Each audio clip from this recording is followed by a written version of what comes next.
Hi, I'm Sean Wheaton, Vice President of Culinary Services for Cuisine Solutions. I'm here today to talk to you about the Sous Vide Holiday Favorites collection from mycuisinesolutions.com.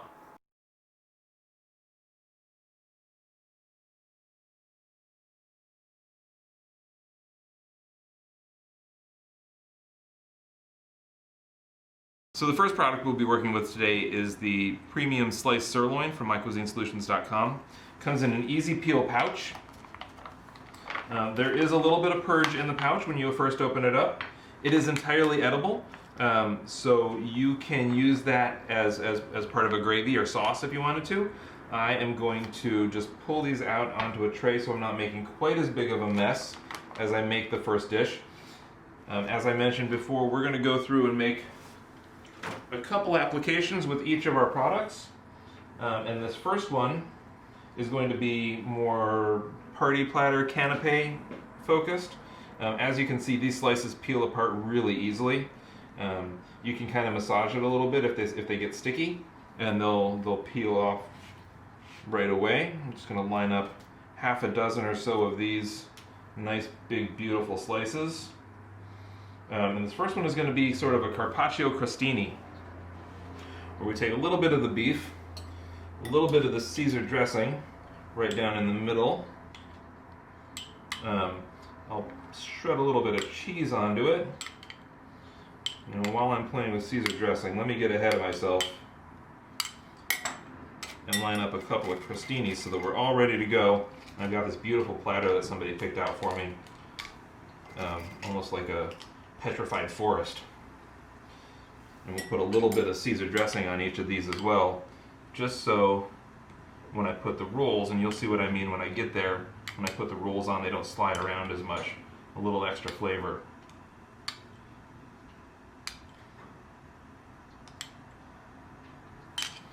Don't want it to be too dry. Alright, so I've got those all dressed. Take just like a leaf or two of arugula. If you don't like arugula, you can use romaine, spinach, whatever lettuce you prefer. I like the peppery bite of arugula. I know sometimes it can be divisive. Some people really don't like it and they want a sweeter lettuce. You do it with mâche, which is lamb's lettuce if that's what you have. Go to the farmer's market, although not too many farmer's markets are open this time of year. They're usually winding down right now. I guess with COVID, nobody's open right now. So then I got a peeler. I just got a big chunk of Parmesan, and I'm going to get a few big shavings of this cheese so we can break them into the rolls as we make them. I grabbed a Parmesan. You can use any kind of hard cheese. You can do it with an aged cheddar. This is pretty versatile, right? This is just about an idea, having you take it in whatever direction you want at home. Okay, so let me move this bowl so you guys can have a clear shot from any angle. So I got everything out of the way so you can get a clear shot of the slices of beef with the garnishes on top of them. And then I'm just going to roll them up, and you can serve them like that. Little rolled steak cigars. But just to make things a little more finger friendly, we'll put it on a crostini, because well, that beef is super moist and delicious. It can be a little messy to eat with your hands. Okay. And it's okay if those pieces of lettuce aren't perfect, right? This is natural. This is something that we want to show differentiation. We want to show the beauty of imperfection. Lettuce is a natural thing. There are no two pieces are going to be the same. Those slices of steak, no two pieces are going to be the same because they are coming from a whole muscle. Each of these cuts is a whole muscle of beef. It's not something that we've taken and processed and then pressed back together like a lot of deli meats are that you find. I shortchanged myself a crostini, so I'm just going to have to eat this one.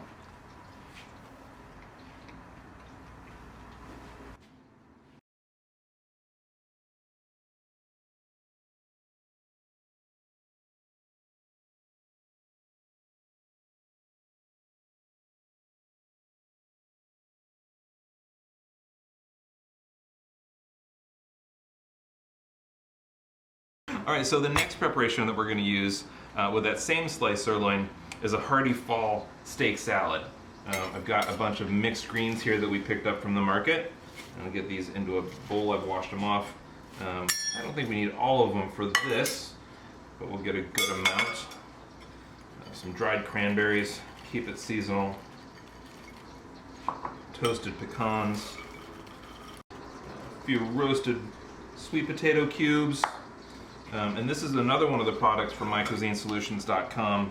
This is our quinoa, and it also has that easy peel pouch. And then if you just break it up a little bit in the corner, it's really easy to kind of just crumble into. You can use this as an addition to a salad to give it a little more nutty flavor, a little more protein, or on a salad as its own, in a tabbouleh or something.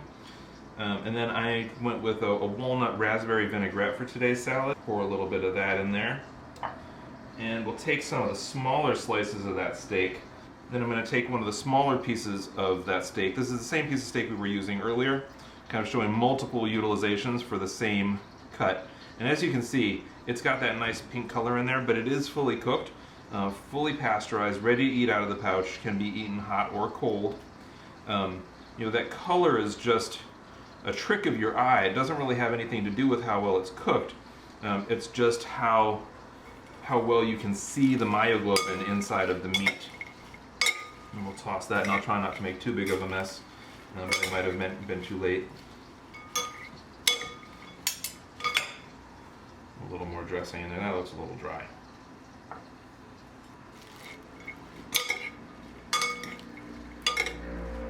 That quinoa can really suck up a dressing,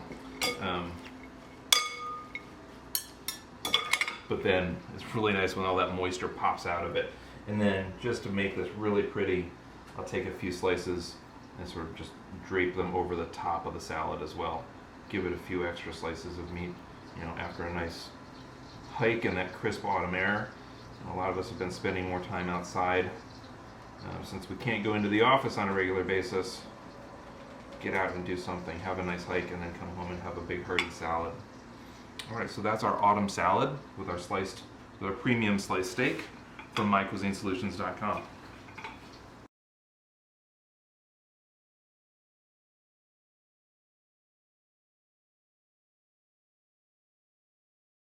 So this is the whole turkey roulade in the pouch as it would come to you from MyCuisineSolutions.com. This again is another product with the easy peel option. So if you don't feel like making a turkey roulade from scratch, you can just pop that onto a roasting tray. Bring a little bit of oil over the top just to keep things moist. So there's our turkey roulade. We're going to pop that into a 375-degree oven for 45 minutes to an hour. If you have a thermometer, you can check the temperature, but they are all fully pasteurized, fully cooked in the pouch, so you don't have to hit an internal minimum temperature.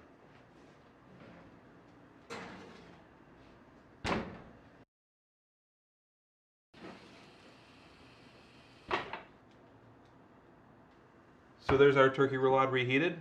Pull it out, let it rest for 5 to 10 minutes while you get the rest of dinner ready, and then slice and serve.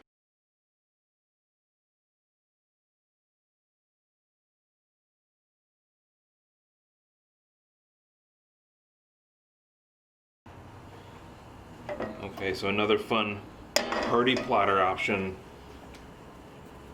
with our products. We're going to work with the turkey roulade. A little bit of butter in the pan, and toast those slider buns, medium heat. See if I can fit one more in the middle there. Let's see, while those are toasting, I'll go ahead and open up this turkey roulade. The idea is we're going to toast these buns, and then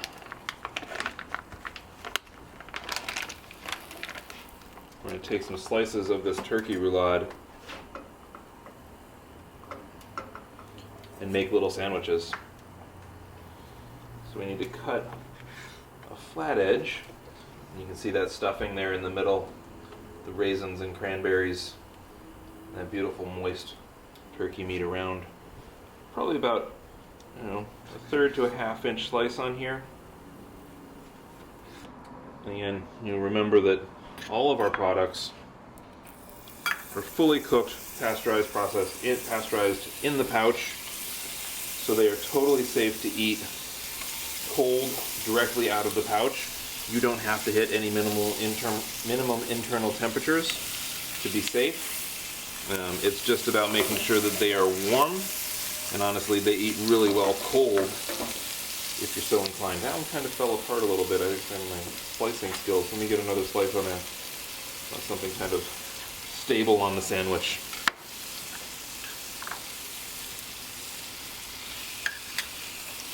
And I would say by the time we get color on there, they will be plenty good and warm. A little bit of that garlic aioli. A little smear on the bottom of each one.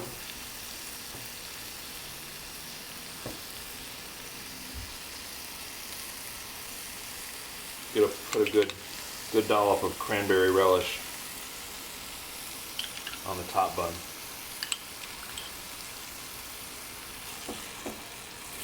Yeah.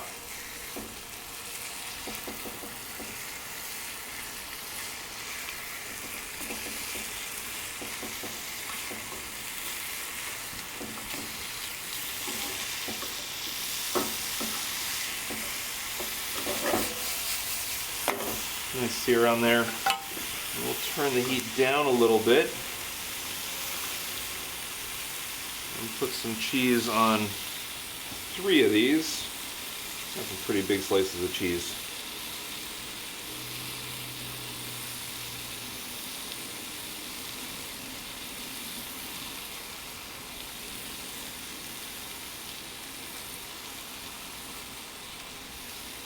The cheese is melted on there nicely. Good color.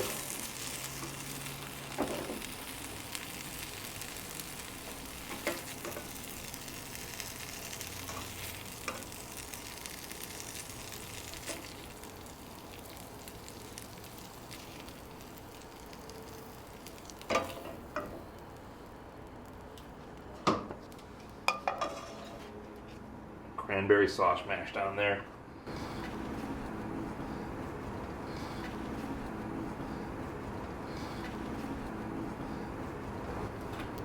And that tastes like a post-Thanksgiving meal.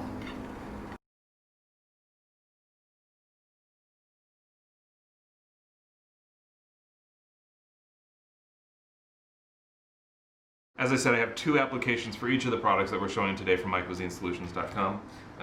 The first one that we're going to be doing with the white beans will be a white bean hummus. Super simple application. You don't even have to warm up the beans. Again, they come in that easy peel pouch. Just grab that black column and open it up enough to be able to dump it into a food processor.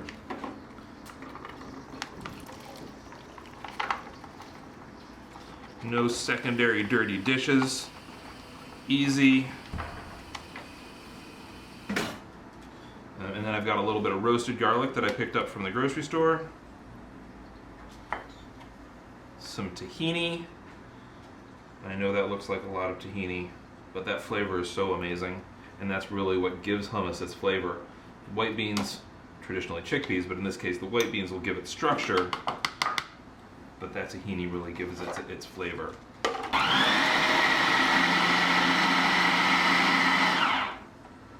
Start it a little bit, and then we'll add the lemon juice. And then I'm going to get it going again, and while it's blending, I'm going to slowly add the rest of that olive oil. Probably about 2/3 of this bottle, I'd say, just to emulsify it into the beans as they go.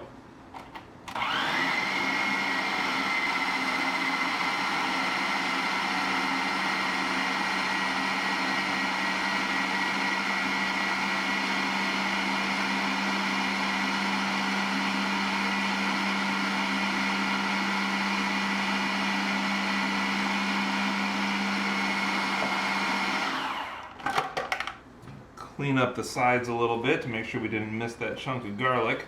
It's fairly smooth. I might give it another couple minutes just to be safe as it spins, just to get it a little more smooth, and make sure if it needs a little bit more lemon, a little more salt. I think that's okay, just the way it is. But I am going to let it go just another 10 seconds to get it super smooth. Okay, and I think that looks nice and smooth. Next up, super simple service. Use that same spatula that we have, my cute little R2D2 spatula. Put some in a bowl. And I'll put the rest of that in the fridge and save it for later. Another little drizzle of olive oil over the top. I'm just going to cut some triangles. You can use pita chips, fresh pita, lavash. Again, this is kind of whatever you have available and however you want to play this. The idea here being a nice, fun, easy cocktail party hors d'oeuvre, something to share with everybody. It's as simple as that.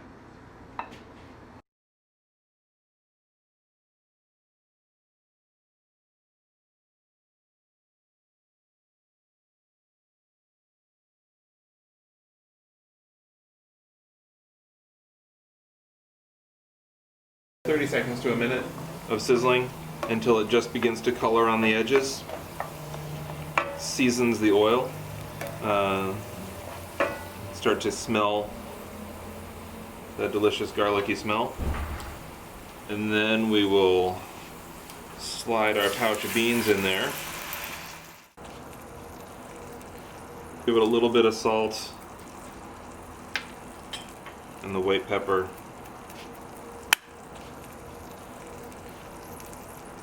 Let that go for a few minutes. I want to make sure that it's hot all the way through.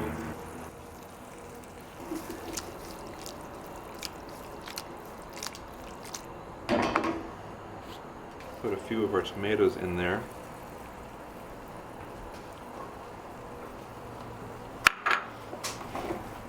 And a splash of that lemon juice.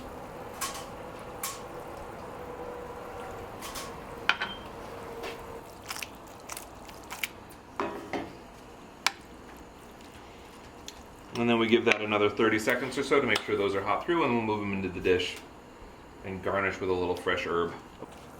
And that'll be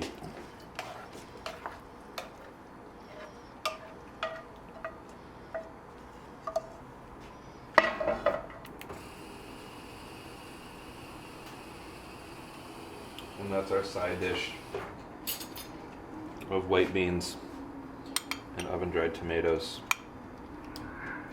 with fresh thyme and garlic.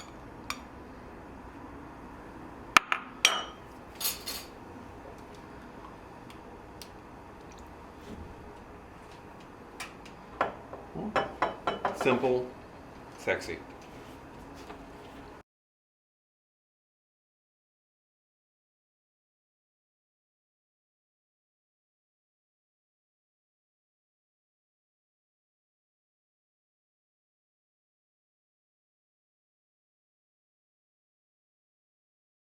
Now we're here to assemble the desserts.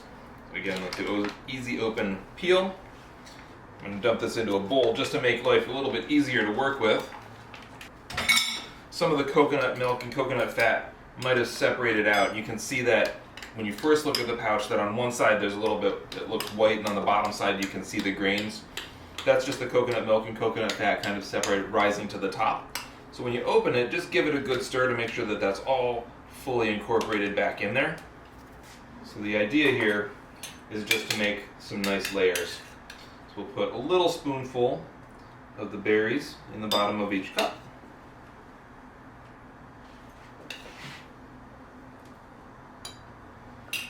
A more generous spoonful of the coconut oatmeal, maybe 2 spoonfuls, as a center layer.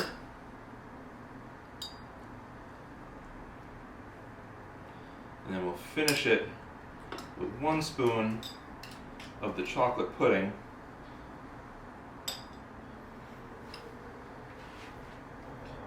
And you've got a pretty rich and decadent dessert. And then finally we'll garnish it with some of these toasted coconut flakes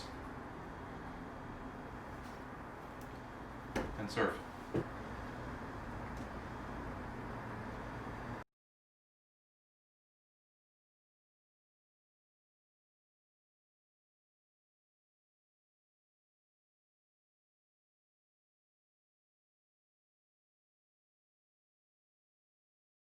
Pumpkin halwa. Halwa is a traditional Indian dessert, typically made with raisins that you cook down in butter or ghee until they've caramelized and almost dissolved into the butter, into their own puree. And then it's mixed with coconut milk, cheeses, and dried milk powder until it becomes sort of a custard pudding consistency. Today, in order to make this a more American-friendly dessert, but in that same spirit, using our coconut chia oatmeal, we're going to make a pumpkin halwa. We're going to take butter, melt it down, toast some of our spices in there until they become fragrant, and that's just a regular pumpkin pie spice mix. Nothing special. Something you can get from the store. Butter, toast, and that's so nice. Cinnamon, ginger, nutmeg coming through. And we'll actually sweat that down for about 5 minutes just to get a little bit more moisture out of it.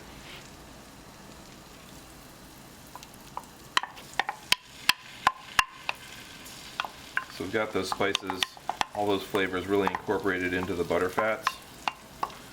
And then adding the pumpkin and stirring that to combine.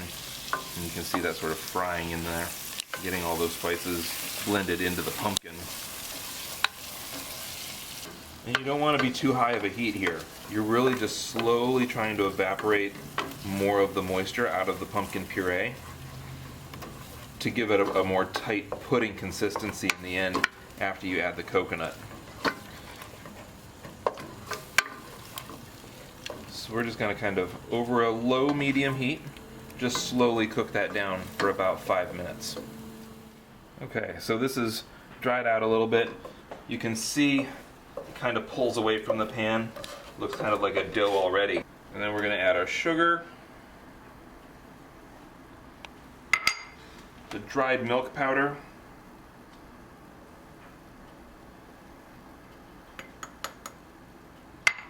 golden raisins, that coconut chia oatmeal. Easy peel pouch. So just open up a corner of that, and we're going to use the whole pouch, so just drop the whole thing in there. And then we'll stir that to combine.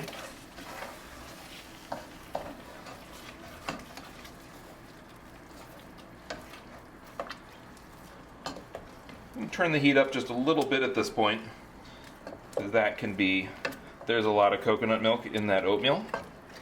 And you can see that thins out significantly and kind of flows.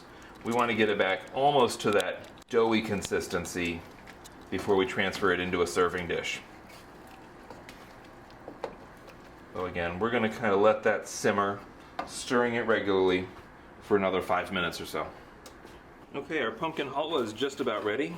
As you can see, we're back to that kind of pulling away from the sides consistency, almost doughy. The sugar and that dried milk have absorbed in there.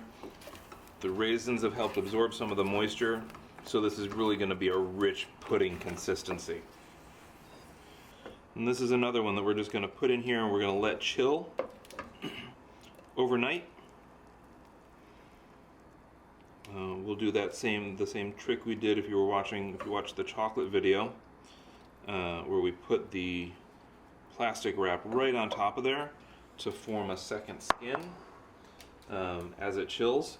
Don't put the plastic wrap over the top and leave an air gap, because that actually insulates and keeps the heat inside.